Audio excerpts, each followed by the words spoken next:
Yen Santos, nagising na sa malabangungot na relasyon.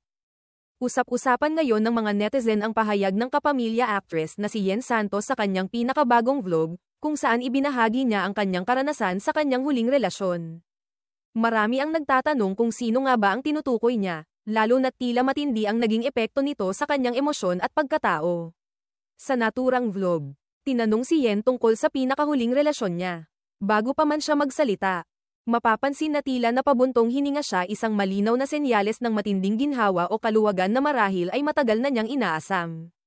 Sa kanyang pahayag, sinabi ni Yen na isa umano itong malaking biyaya sa kanyang buhay ang tuluyang pagwawakas ng relasyong iyon. Malaking blessing na nagising na ako sa nightmare na yun and I walked away kasi hindi talaga worth it. That kind of life drains you and you lose yourself in the process. Hindi mo gugustuhin talaga yung ganong klaseng buhay, ani ng aktres.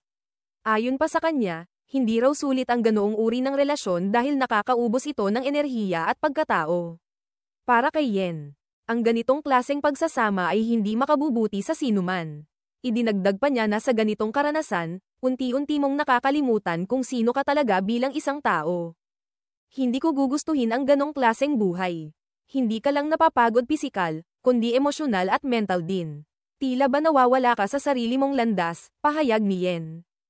Isa raw sa mga pinakatamang desisyong nagawa niya ay ang tuluyang paglisan mula sa relasyong iyon. Ayon sa aktres, sa paglipas ng panahon, lumitaw na ang totoong ugali ng kanyang dating karelasyon, isang personalidad na aniyay hindi niya nakita noong unang nagkakilala sila. The person I met at the beginning, that wasn't really him. The one I saw at the end, yun talaga siya. Siyempre sa una, hindi naman yan magpapakilala ng totoong pagkatao nila eh.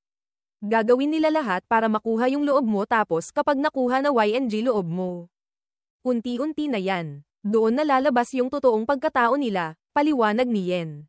Bagamat hindi pinangalanan ng aktres kung sino ang tinutukoy niya, maraming netizens ang hindi maiwasang mag-isip at magbigay ng kani-kanyang hula. Matatandaang ang huling lalaking naiuugnay kay Yen ay si Paulo Contis, isang aktor at TV host mula sa GMA Network. Gayunpaman, nanatiling maingat si Yen sa pagbibigay ng detalye at hindi siya nagbitiw ng kahit anong pangalan. Hindi rin niya tuwirang sinabi kung ano ang mga partikular na dahilan ng kanilang hiwalayan. Ngunit malinaw na matindi ang naging epekto nito sa kanya at ang kanyang desisyon ay may kinalaman sa kanyang kapakanan bilang isang individual. Ang pagbabahagi ni Yen ay nagbigay ng inspirasyon sa marami niyang tagahanga, lalo na sa mga dumaan din sa masalimuot na relasyon. Maraming netizens ang nagpahayag ng suporta sa aktres.